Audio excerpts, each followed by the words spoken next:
The Denver airport buzzed with its usual early morning energy. Passengers sipped overpriced lattes, scrolled through their phones, or rushed toward final boarding calls. Amid the crowd, Donnelly Carter walked calmly through Gate 26, ticket in hand, backpack slung over one shoulder. To everyone around her, she looked like an ordinary traveler, just another face in the sea of passengers. But what if one passenger held a secret that could change everything? Stay tuned to Real Stories Diary to find out. She boarded Flight 982 bound for Seattle and found her seat, 17A, window side. She gazed out as the tarmac shimmered in the morning sun. Seatbelt clicked, tray table up, phone on airplane mode, everything routine. But nothing about this flight would stay ordinary for long. Emily had once lived in the sky. A former Air Force cadet with advanced flight training, she had logged hundreds of hours in simulators and cockpits before leaving the program to pursue software development. Her decision was personal, a blend of burnout, bureaucracy, and a yearning for normalcy. It had been nearly 6 years since she last touched flight controls. That part of her life felt distant, almost surreal. As the engines roared and the plane lifted from the runway, Emily leaned back and closed her eyes. Flying had once been second nature. Now she preferred being a passenger, away from the responsibility of split-second decisions, away from risk. Or so she thought. What happens when the skies turn deadly, and a passenger must become a hero? Keep watching Real Stories Diary for the incredible twist. 2 hours into the flight, turbulence struck, minor at first, the kind that made drinks wobble and seatbelts tighten. Flight attendants smiled politely and instructed passengers to remain seated. Emily glanced up, mildly alert, but still calm. Then came the second jolt, far stronger. The plane dropped sharply for 2 terrifying seconds. A few passengers screamed. Overhead bins popped open. One oxygen mask fell from the ceiling prematurely. Emily sat straight. Her instincts lit up. The captain's voice crackled over the intercom. "Ladies and gentlemen, we're experiencing unexpected turbulence. Please remain calm." His tone betrayed his words. He sounded shaken. Emily's fingers clenched her armrest. Something was wrong. Not just turbulence, something mechanical. She could feel it. A deep vibration through the fuselage, a strange pitch in the engine's whine. She looked around. Flight attendants whispered nervously, one gripping the intercom panel tighter than usual. Then, a loud bang. The entire plane tilted left, then right. Emily's heart jumped. Oxygen masks now dropped from every row. The cabin filled with gasps, cries, and shouts. Babies cried. An elderly man clutched his chest. The plane's lights flickered, and warning alarms buzzed faintly from the cockpit. Emily didn't panic. She processed. Her brain shifted into a mode she hadn't accessed in years. She counted the seconds between jolts, measured the angle of descent. Not a free fall, but a serious drop. Controlled, maybe. She looked toward the cockpit door, still shut. No one came out. A flight attendant stumbled past, trying to calm passengers. Emily reached out, steadying her. "Tell me what's happening," she said. The woman paused, her voice trembling. "They've declared a level 3 malfunction. One engine's out, they're trying to reboot systems."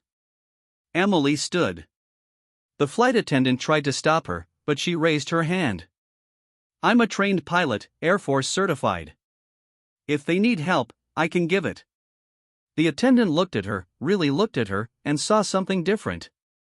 Not panic, not bravado, just purpose. She nodded once. "I'll check." Emily sat back down briefly, heart pounding. She hadn't sat in a cockpit in years. Could she really step in again under these conditions? A minute later, the attendant returned.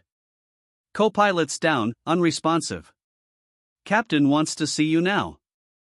Everything in Emily's life up to this point, all the training, the decisions, the moments she questioned her worth, had led to this one.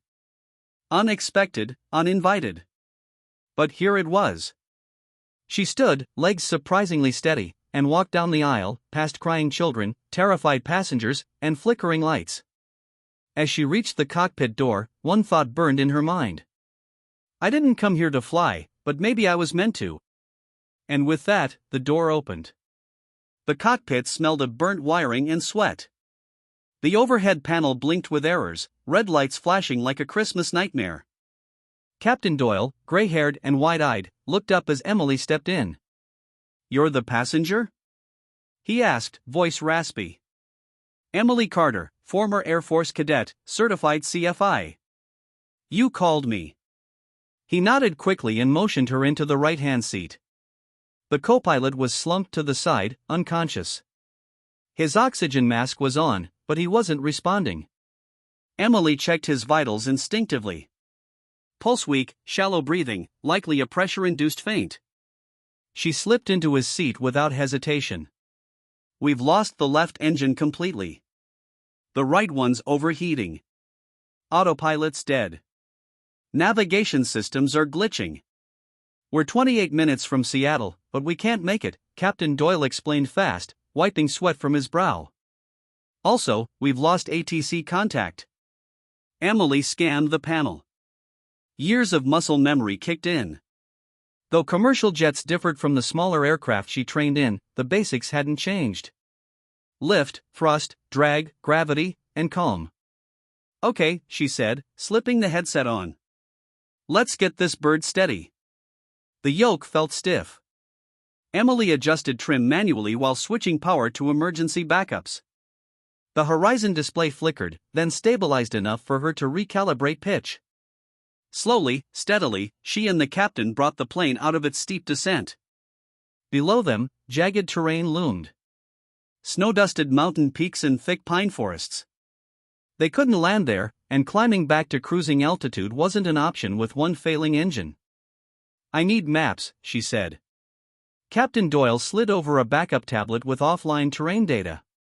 Emily scrolled fast, scanning coordinates. "There," she pointed. "McKenzie Ridge, abandoned airstrip from the Cold War era. It's not on modern flight plans, but it's within glide range. It's rough, short, but it's our best shot." The captain stared at her, amazed.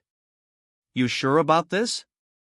"No, but we're running out of airspace." They adjusted their course manually.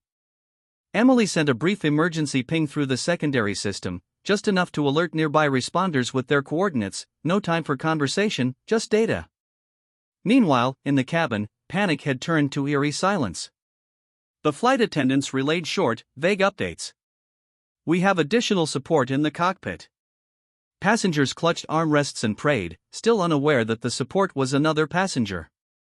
Back in the cockpit, Emily glanced at the altimeter. "We need to slow descent. We'll come in hot, too fast. I can try flaps." "Negative. Hydraulic systems down.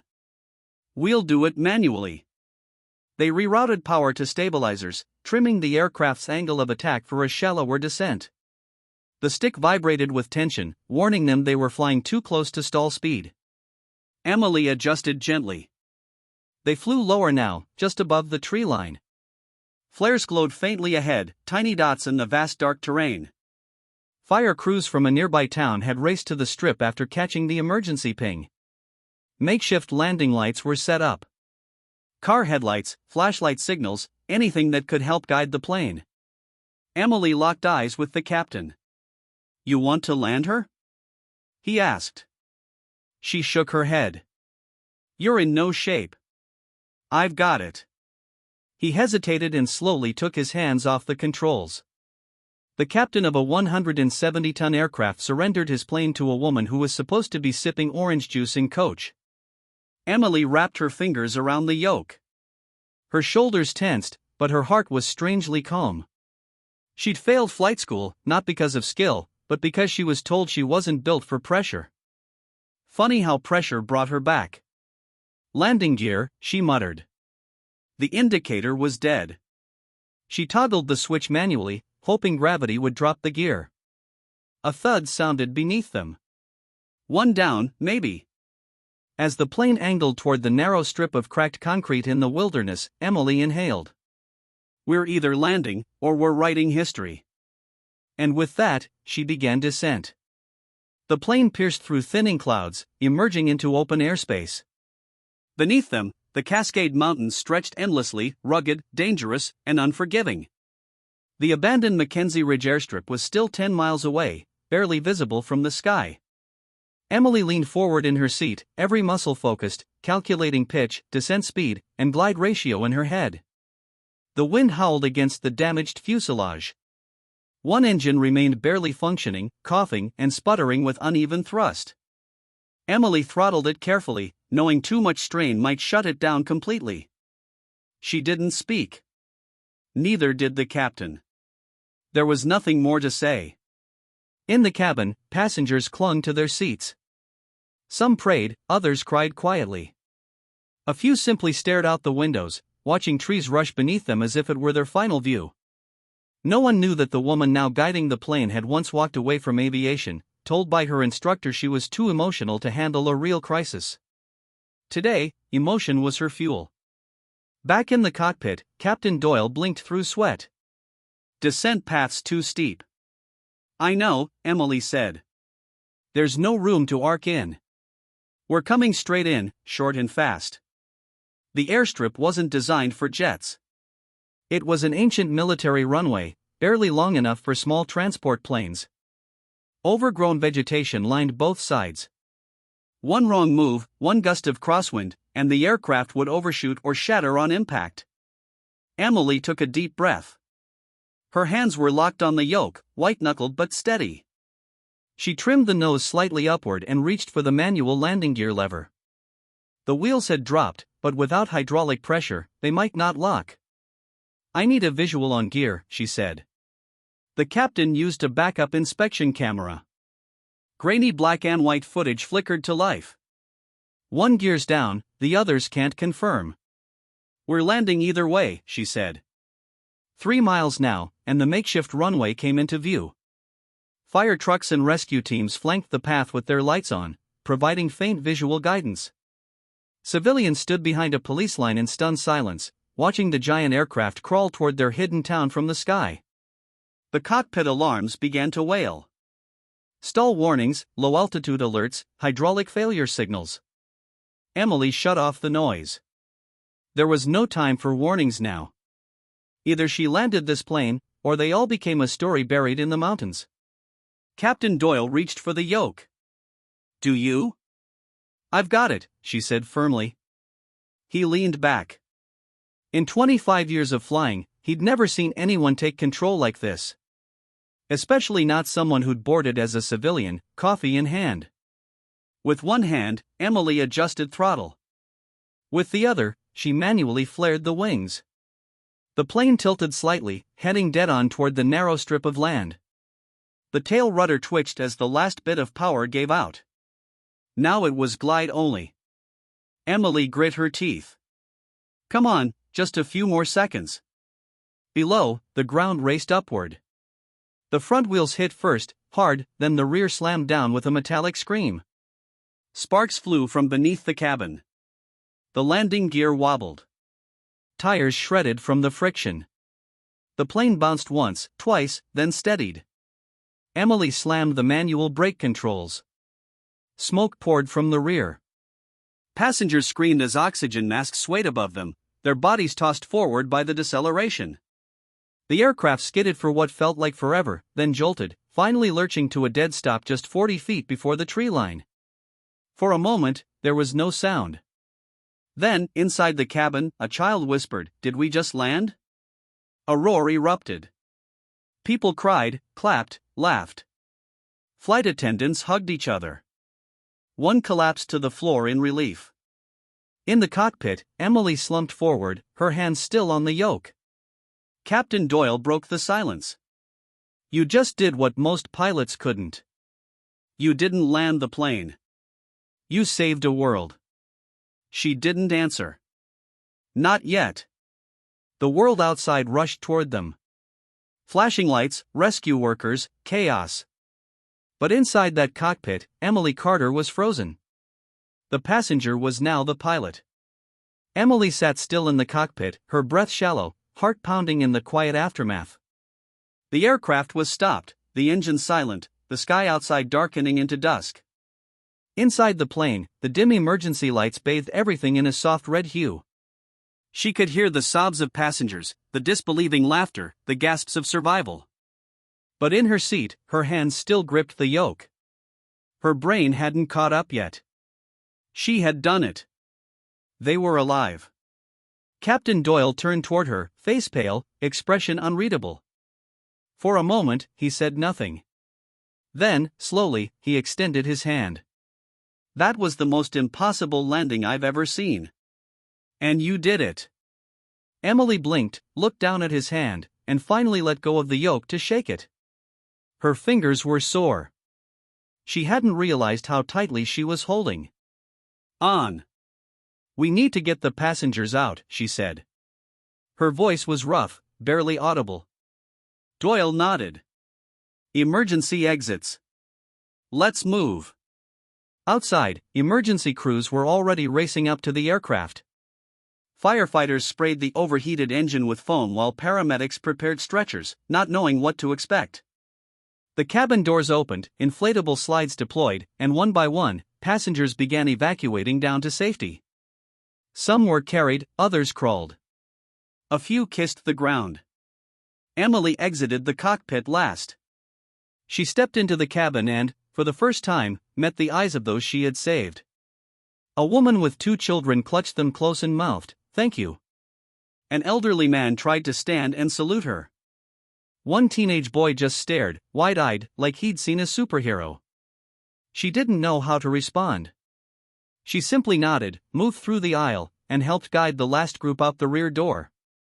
When she finally stepped onto the cracked concrete of McKenzie Ridge, a cheer erupted, not organized, not even conscious, just spontaneous, raw, and deeply human.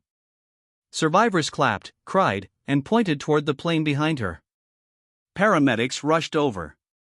"Are you injured?" She shook her head. "I'm fine." The co-pilot, still unconscious in the cockpit. "He needs help first." They rushed past her, and she stood there, motionless, surrounded by the chaos she had narrowly beaten. Searchlights cut through the night. Helicopters arrived. Reporters began to swarm behind the police line. News vans were already rolling up the ridge road. Emily turned and looked at the aircraft. Burned rubber and scorched metal marked its desperate skid down the makeshift runway. The landing gear was buckled but intact. A miracle, really. A miracle built on training, instincts, and the part of herself she thought she had buried years ago. Captain Doyle walked up beside her. "They're going to want your name, your face, your whole life story." She didn't answer. "They're calling it the landing of the century," he added. "But between us, I've flown for 30 years. I would have never tried that. I would have ditched in the trees." She looked at him, finally. "You were doing everything you could. You brought us down far enough to try. That mattered." He nodded once, gratefully. "But you were the reason we walked away." Photographers gathered nearby. One tried to approach with a microphone. A reporter shouted, "Ma'am, were you really just a passenger? How did you do it?" Emily turned away from them. "I'm not doing interviews," she said quietly. "Not today." She found a quiet spot by the fire truck and sat down on the back bumper. Someone handed her a water bottle. Her hands trembled as she opened it. She'd done something no one expected. Not her colleagues in tech, not her family, not even herself. But deep down, a truth was forming. She hadn't landed that plane in spite of being a woman or a former pilot or a passenger. She'd landed it because she never stopped being who she was, even when the world did. By morning, Emily Carter's name was trending across every major news outlet in America. Headlines read, "Passenger lands plane after engine failure." "Civilian saves 181 lives and former Air Force trainee performs miracle landing." Her face, taken from a blurry passenger photo snapped moments after the landing, was on every screen, stunned, silent, sweaty, but alive. She hadn't spoken to the press yet. After the landing, she'd spent the night in a small fire station bunk near the airfield, refusing interviews and ignoring calls. Her phone buzzed non-stop. Reporters, military officials, even movie agents, but Emily stayed quiet. A knock came at the fire station door just before dawn. It was Captain Doyle. "They've asked us both to appear at a press conference in Eugene," he said. "FAA, airline reps, the governor, they want to honor what you did." "I didn't do it for honors," she muttered. "I know. That's why you deserve it." Reluctantly, she agreed. She owed the passengers that much. As they rode down the Ridge Road in a black SUV escorted by police, she looked out the window, trying to process what had happened. She hadn't even told her parents yet. They were probably seeing everything unfold on TV with the rest of the country. The press conference was chaos. Cameras flashed. Microphones shoved toward her. She stood beside Captain Doyle, who gave a heartfelt speech praising her courage, calm, and skill. Then it was her turn to speak. She stepped up to the podium. For a moment, she just stared at the sea of cameras. "I was a passenger," she began. "But I'm also a trained pilot, one who walked away from flying years ago because I was told I wasn't cut out for high-pressure situations. That I wasn't suited for emergencies." She paused, voice steady but sharp. "Well, this was an emergency." Reporters scribbled furiously. Emily continued, "I didn't save that plane alone. The captain gave me space. The crew stayed composed.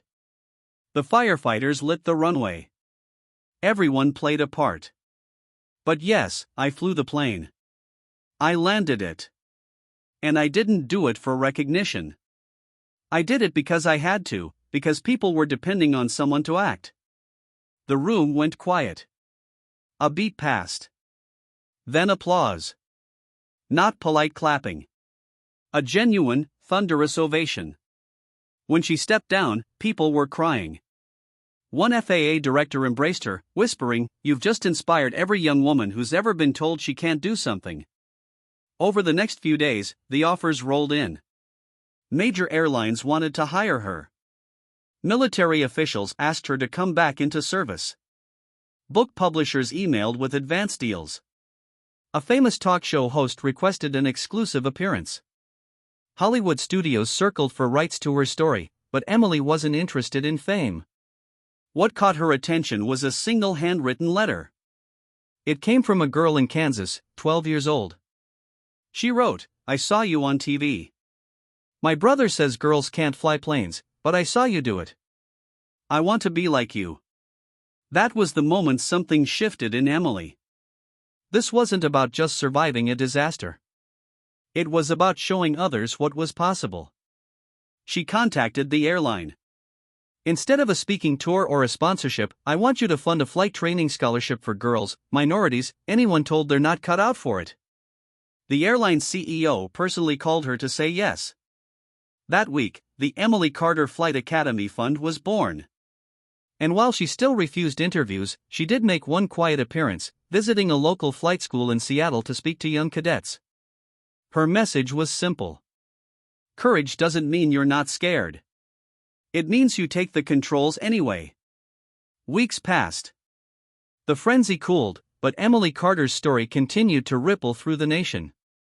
Aviation schools reported a spike in female applicants.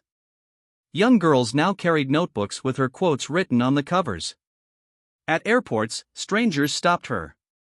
Some cried, some hugged her, all thanked her. Still, Emily avoided the spotlight. She had no publicist, no social media presence.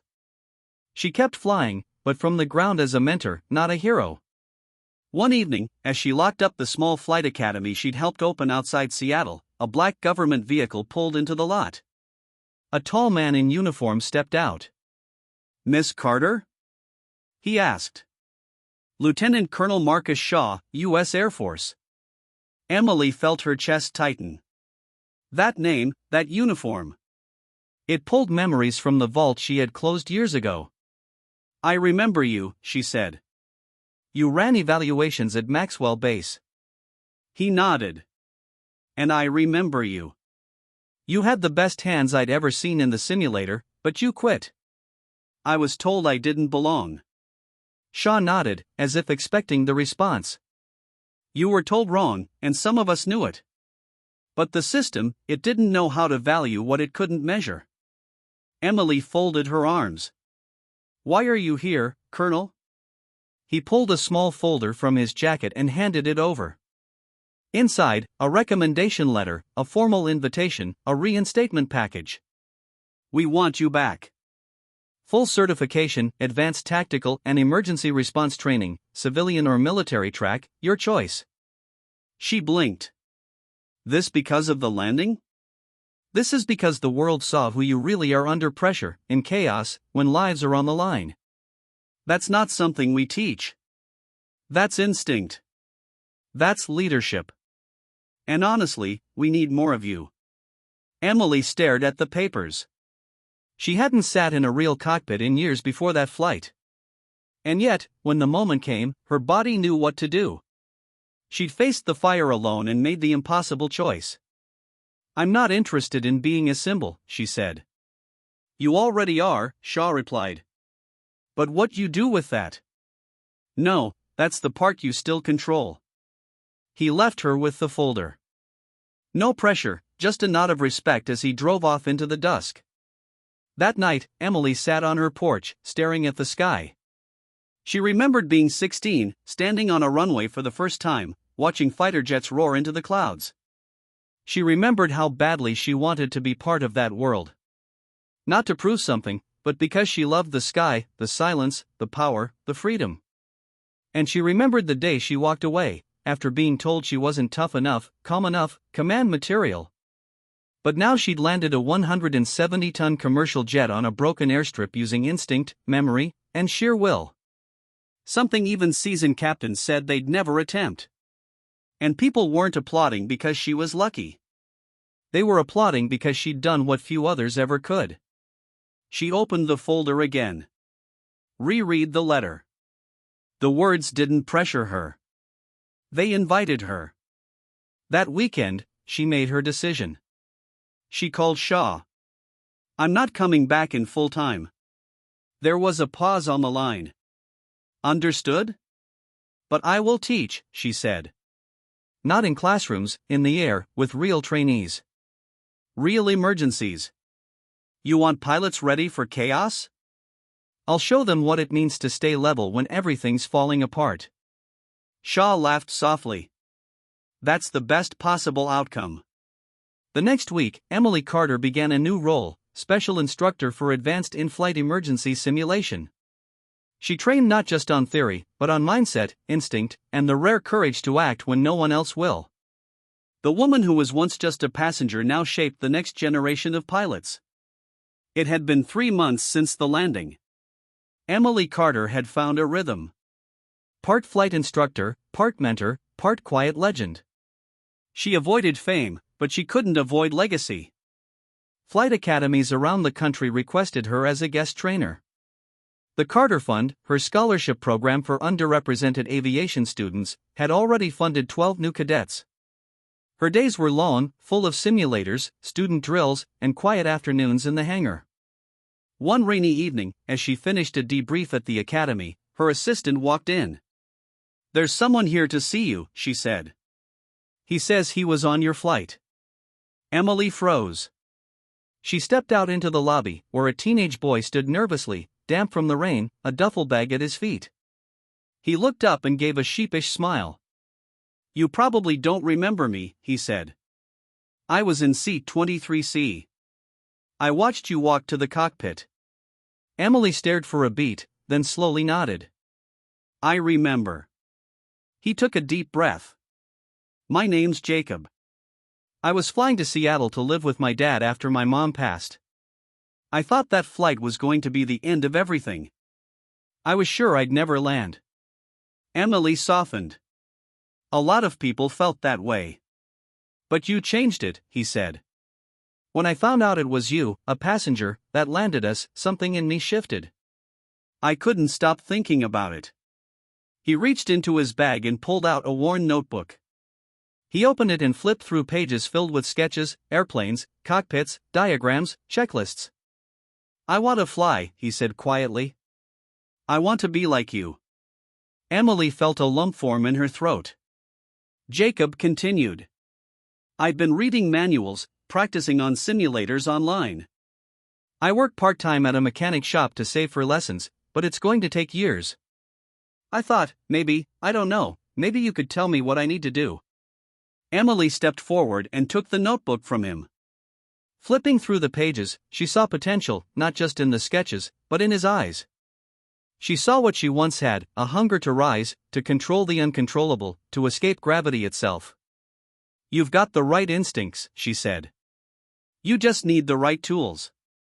Jacob smiled, but it was a sad smile. "Tools cost money." "I know that." Emily handed the notebook back. "You ever heard of the Carter Flight Fund?" His eyes widened. "That's yours?" She nodded.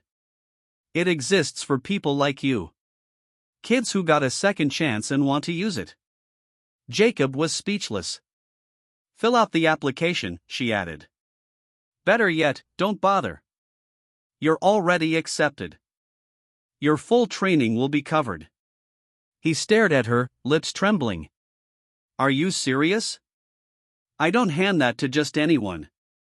But you showed up. You came here. That takes more than most people realize." Jacob tried to speak, but instead hugged her, sudden, tight, full of every emotion he hadn't said. Emily was surprised at first, then returned the hug. "You're going to fly, Jacob, but more than that, you're going to lead." That night, after he left with his acceptance packet in hand, Emily sat alone in the empty hangar. Rain pattered on the roof. Outside, mist curled over the runway lights. She thought of all the things that had brought her here. The dismissal from the Air Force, the years away from the skies, that cursed flight, the panic, the cockpit, the impossible landing. And now this boy. She didn't need trophies or headlines. She didn't want medals. This was her legacy. Changing lives, one quiet story at a time. The years that followed were a quiet revolution. Emily Carter never sought fame. She didn't chase accolades or television appearances. Instead, she built something far greater. A community of pilots, dreamers, and survivors inspired by her story. The Emily Carter Flight Academy became a sanctuary for those told they couldn't, wouldn't, or shouldn't fly. Jacob graduated first in his class. His name was now one among dozens of young aviators who owed their start to a passenger who once took the controls in an emergency. Women, minorities, and underdogs found wings through the Carter Fund, soaring where doors had been closed. Emily herself returned to the cockpit once more, not as a passenger, but as an instructor, confident, calm, and fierce. Each flight she led was a lesson, not only in mechanics, but in courage. She taught pilots to trust instinct, to embrace fear, and to own the moments when everything seemed lost. One crisp autumn afternoon, as the golden sun dipped below the horizon, Emily sat by the window of the small control tower at McKenzie Ridge. The runway was repaired, modernized, and busy with new planes. A far cry from the abandoned strip that once saved lives. She watched a young woman taxi a small plane down the runway, lifting into the sky with practiced ease. It was Jacob's sister, another scholarship recipient. Emily smiled, feeling the familiar pull of the sky in her chest. Her phone buzzed. A message from Captain Doyle. "Flight 982 reunion next month. Your place of honor is waiting." She typed back, "I'll be there. But let them know I was never alone up there." That night, as she prepared to attend the reunion, Emily reflected on her journey. From the passenger seat to the cockpit, from fear to leadership, from silence to legacy. She realized that heroism wasn't about glory. It was about the quiet strength to act when no one else can. It was about lifting others when they fall. It was about turning moments of crisis into chapters of hope. As she boarded the plane once more, this time as a respected pilot and mentor, Emily felt the sky wrap around her like an old friend. The hum of the engines, the rush of wind, the endless horizon. They reminded her that every flight, every moment, was a chance to rewrite the story. She was no longer just a passenger. She was a pilot of lives, dreams, and futures. And the sky, vast, unpredictable, and beautiful, was hers to command. Want more stories of courage and triumph? Subscribe to Real Stories Diary for real-life tales that inspire.